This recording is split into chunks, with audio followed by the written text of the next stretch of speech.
Another entertaining matchup with the Bears. Nice to get one back on them after the way things went in Hershey a few weeks back. Yeah, I thought it had a playoff atmosphere tonight. I thought the building had some energy in it.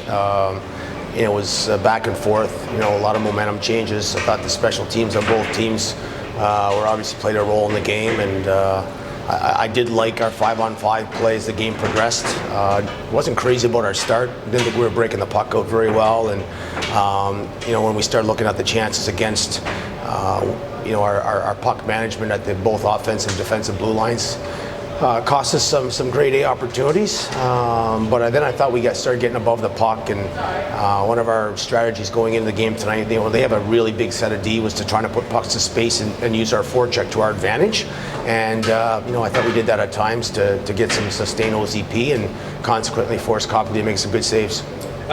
Your goaltender made a handful of pretty good saves as well.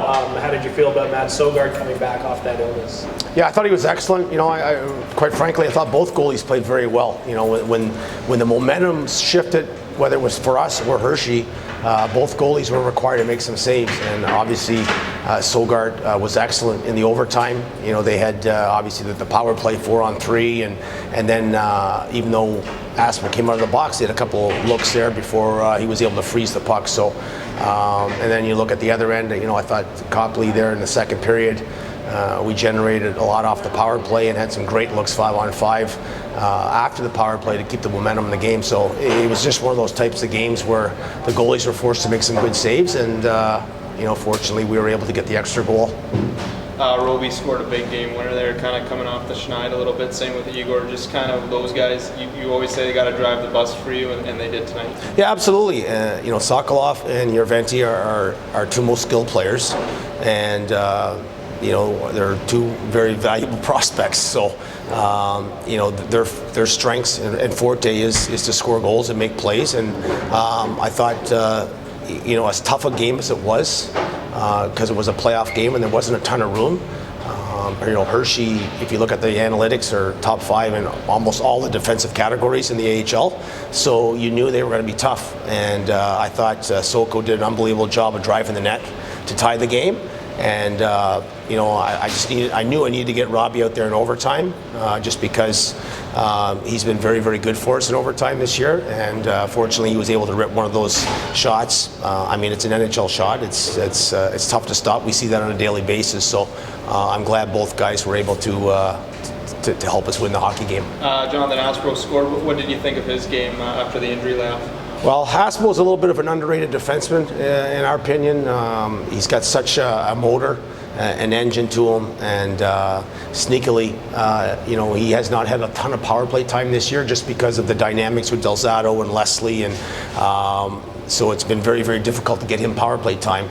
And he's a great penalty killer, but he did lead our division last year in the COVID season with power play goals, so it didn't surprise me that he was scoring tonight on the power play, and he had some other great looks. So I'm very happy with his game tonight. I thought he was arguably our best defenseman.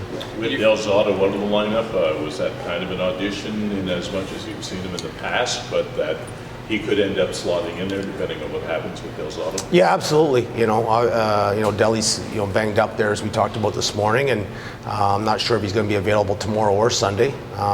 So just with Aspo, playing a lot of power play for us last year, we wanted to introduce that to his game last year, and he did a great job. So he'll be, certainly a guy to play one of the power play units, and we can't forget about Thompson. He'll certainly play some power play once he gets back, but he's probably a couple weeks away. With Delzato and Thompson, like you mentioned, just showing the depth of your blue line. Yeah, if you look at our lineup right now, that was probably the best 12 forwards we put out this year.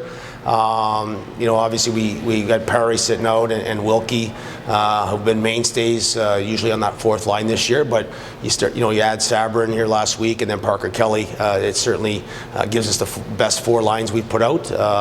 But one of the reasons the organization built our depth on defense this year was exactly for what's going on tonight. You got 3 arguably top 6 guys out. Delzato, if it was a playoff game tonight, Thompson, Delzato, and Williams would probably play.